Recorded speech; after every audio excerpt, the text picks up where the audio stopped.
জঙ্গল থেকে একটি অসাধারণ ফুল গাছ পেলে মন একদম আনন্দে উচ্ছ্বসিত হয়। প্রকৃতি দেবীর দেওয়া এই উপহার আজকে আমি পেয়েছি।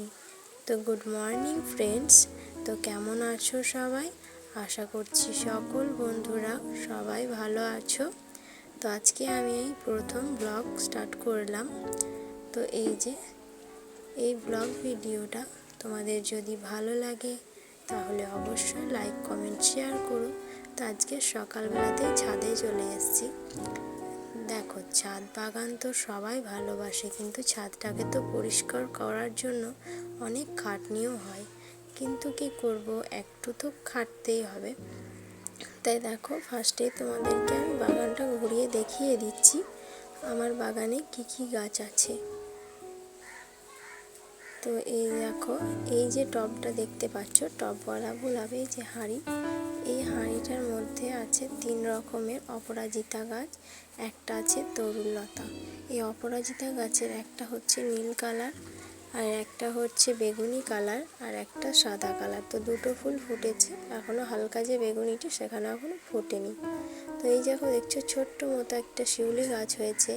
আর এখানে আছে সবজি গাছ, করলা, শসা, অনেক কিছু আছে। আর এই যে দেখো, একটা ড্রাগনের একটা ডালের মধ্যে কতগুলো কুড়ি এসছে। জানি না কটা কুড়ি টিকবে, কিন্তু এখন তো এসছে অনেক। আর এই দেখো, এই ফুলটার কিছুদিনের মধ্যেই ফুটবে, আর ফলটাও কিছুদিনের মধ্যে পেকে যাবে। তো এবার ঠিক আছে, আমি ছাদগুলোকে পরিষ্কার করি। কালকে আমি কাঠগোলাপ গাছের কাটিং তৈরি করেছি, কাটিং থেকে চারা তৈরি করব বলে। তো সেসব পাতাগুলোও না আমি এখনও ফেলিনি, কালকে খুব বৃষ্টি হচ্ছিল। তাই আজকে আমি ছাদে এইগুলো সব পরিষ্কার করে নিচ্ছি।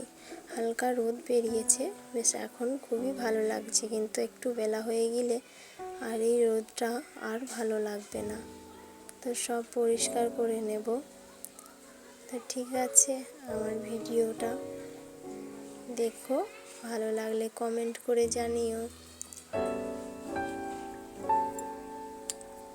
আর আগে না আমি ব্লগ ভিডিও বানাতাম, তো এটা ফার্স্ট ব্লগ না, কিন্তু আমার চ্যানেলে আপাতত এখন এটা ফার্স্ট ব্লগ। কারণ আগের ব্লগগুলো আমি ভুলবশত ডিলিট করে ফেলেছিলাম। তো আজ থেকে স্টার্ট করলাম ব্লগ ভিডিও। তো মাসে একটা করে দেওয়ার চেষ্টা